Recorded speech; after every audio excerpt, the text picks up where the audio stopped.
Hello everyone, hope you all are doing great. So our today's topic is going to be on the Ukraine and Russia war that had significant impact on sunflower oil consumption in India. Okay तो recently आप सभी को पता ही है Ukraine and Russia में war चल रही है जिसकी वजह से बहुत बड़ा इम्पैक्ट आया है on sunflower oil consumption in India. आपको ये पता होना चाहिए कि Ukraine and Russia biggest supplier हैं सनफ्लावर ऑयल के, जो कि इंडिया को सप्लाई करते हैं ये दोनों ही countries Ukraine and Russia. And जब से ये जो वॉर चल रही है इन दोनों के बीच में, तो फिर ये देखा गया है कि एक सिग्निफिकेंट इम्पैक्ट आया है, जो कि वो लोग भेजते थे हमको, एक्सपोर्ट करते थे सनफ्लावर ऑयल, तो वो जो कंजम्पशन हम करते थे उसकी उसमें बहुत बड़ा सिग्निफिकेंट इम्पैक्ट देखा गया है, जिसकी वजह से हमको जो सप्लाई है वो कम होती नज़र आ रही है। तो इस वीडियो में हम यही जानेंगे कि क्या स्टेटस है सनफ्लावर ऑयल का यूक्रेन में, एंड देखेंगे क्या क्या इम्पैक्ट आया है, एंड कुछ इंपॉर्टेंट पॉइंट जानेंगे सनफ्लावर ऑयल से। Okay, so just without any further ado let's start with the topic. तो सबसे पहले हम जानेंगे सनफ्लावर ऑयल के बारे में, ये रिसेंटली अभी न्यूज़ में क्यों है। आपको मैंने जैसे अभी बताया है, ये जो यूक्रेन एंड रशिया वॉर हुई है उसकी वजह से ये सिग्निफिकेंट इम्पैक्ट देखा गया है sunflower oil consumption in India. आगे हम इसके बारे में डिटेल में बात करेंगे। ओके, तो सबसे पहले हम स्टेटस देख लेते हैं कि हमारे इंडिया में कितना सप्लाई होता है, प्रोडक्शन होता है इस सनफ्लावर ऑयल का, क्या स्टेटस है ग्लोबली। ठीक है, तो ये जो यूक्रेन है, यूक्रेन सबसे पहली बात आपको याद होनी चाहिए कि Ukraine is the highest producer of sunflower oil. Okay, and next जो नंबर पे आता है वो है रशिया। एंड अगर दोनों की ही बात की जाए, यूक्रेन एंड रशिया की, ये दोनों मिलकर कितना प्रोड्यूस करते हैं, as per the evaluation of the import data of India, both countries accounts for 60% of the world's sunflower oil production to India।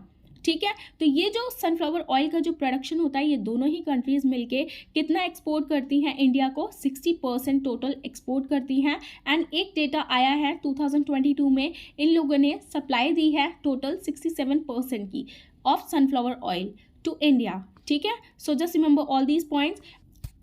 And अगर हम दूसरे टॉप प्रोड्यूसर्स की बात करें जो कि प्रोड्यूस करते हैं सनफ्लावर ऑयल ग्लोबली, तो वो इंक्लूड होते हैं उसमें यूक्रेन फर्स्ट नंबर पे है, सेकंड नंबर पे है रशिया, देन उसके बाद आते जाएंगे अर्जेंटीना, रोमानिया एंड बुल्गारिया। ठीक है, आप ये सारी चीज़ें याद रखिएगा, top producers of sunflower oil ये सारी कंट्रीज़ हैं। Okay, so just remember all these points. Next हम बात करेंगे what is the status of sunflower oil in India. India के बारे में बात करेंगे कि क्या स्टेटस है सनफ्लावर ऑयल का। ओके, तो जो सनफ्लावर ऑयल है ये fourth most consumed edible oil है इंडिया में। तो जो फर्स्ट नंबर पे हमारी इंडिया जो कंज्यूम करती है ऑयल वो है mustard oil, then the soybean, after that palm oil, and जो फोर्थ नंबर पे आता है वो है सनफ्लावर ऑयल। ओके, एंड अगर हम बात करें डोमेस्टिक प्रोडक्शन के बारे में कि इंडिया में सनफ्लावर ऑयल की प्रोडक्शन कितनी होती है, कैसे होती है, तो ये देखा गया है कि ओवर द पास्ट डिकेड ये जो सनफ्लावर ऑयल है सिग्निफिकेंटली डिक्लाइंड। ओके, तो उसकी जो प्रोडक्शन है वो डिक्लाइन होती आई है हमारे इंडिया में। इसी वजह से हम जो कंज्यूम करते हैं, एक्सपोर्ट करवाते हैं ये जो सनफ्लावर ऑयल, वो करवाते हैं यूक्रेन एंड रशिया से इंडिया में। ठीक है, and in comparison to soybean oil, वहीं पे ये जो सोयाबीन ऑयल है उसकी कल्टीवेशन जो एरिया है वो और एक्सपैंड होता जा रहा है, इसकी प्रोडक्शन इंक्रीज होती जा रही है। Okay, so just remember this point. And the next point is that India export a substantial amount of sunflower oil due to limited domestic production.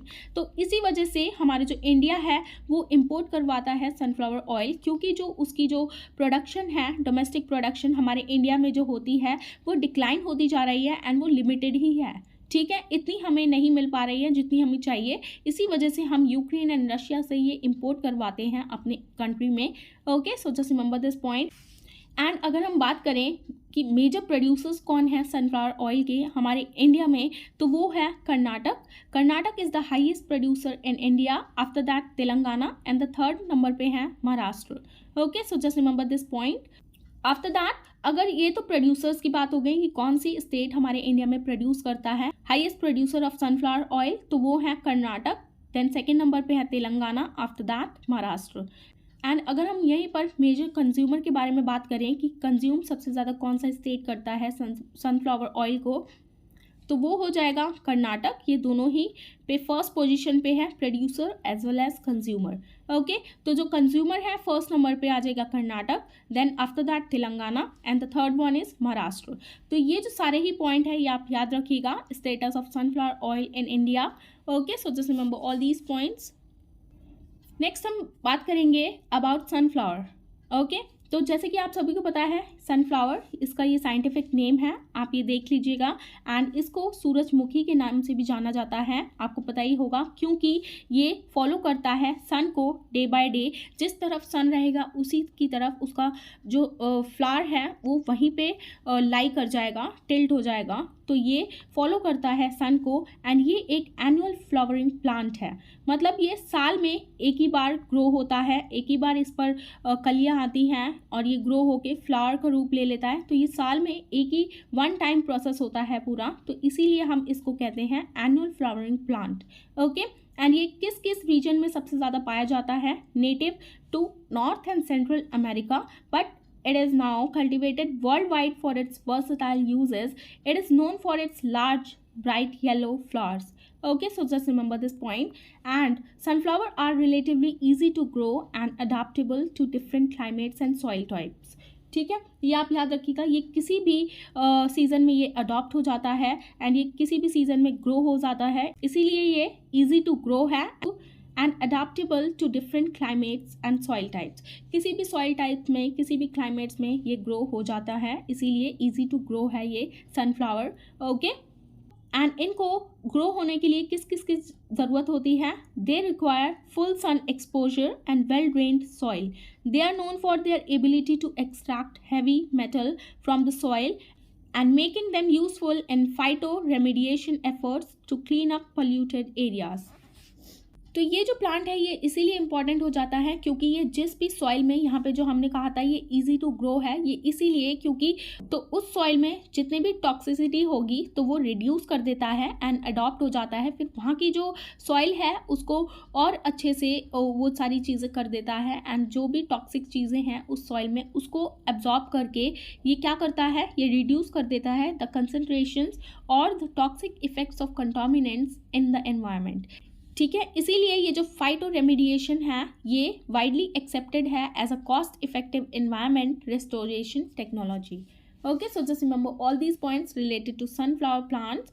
Okay, and अगर आपको इजी वे में समझना है कि ये फाइटो रेमिडिएशन क्या होता है, फाइटो रेमिडिएशन एक टेक्नोलॉजी होती है जो कि यूज़ करती है लिविंग प्लांट्स को to clean up soil, air, water contaminated with hazardous contaminants. ठीक है, तो इसीलिए ये ईजी टू ग्रो हो जाते हैं, अडॉप्टेबल होते हैं, किसी भी सॉइल में लगा देते हैं। अगर वो कंटामिनेंट्स होते हैं उसमें, हजार्डियस या पॉल्यूटेंट्स होते हैं उस सॉइल में, तो ये उसको क्लीन करता है एंड आसपास की जो सराउंडिंग होती हैं, एयर जो होती हैं, उनको भी क्लीन करने में हेल्प करता है, प्योर करने में हेल्प करता है। तो इसी वजह से ये यूज़फुल होते हैं in phytoremediation efforts to clean up polluted areas. इसीलिए ये जो सनफ्लावर प्लांट्स हैं ये बहुत ही ज़्यादा इंपॉर्टेंट हो जाते हैं। Okay, so just remember all these points. So this is the end of a topic and I hope you found this video informative, and if you found this video informative please give it a thumbs up, and for more informative videos please like, share and subscribe to my channel which is Shivi Study Education. And thanks for watching. Bye bye, take care, I'll see you in the next one.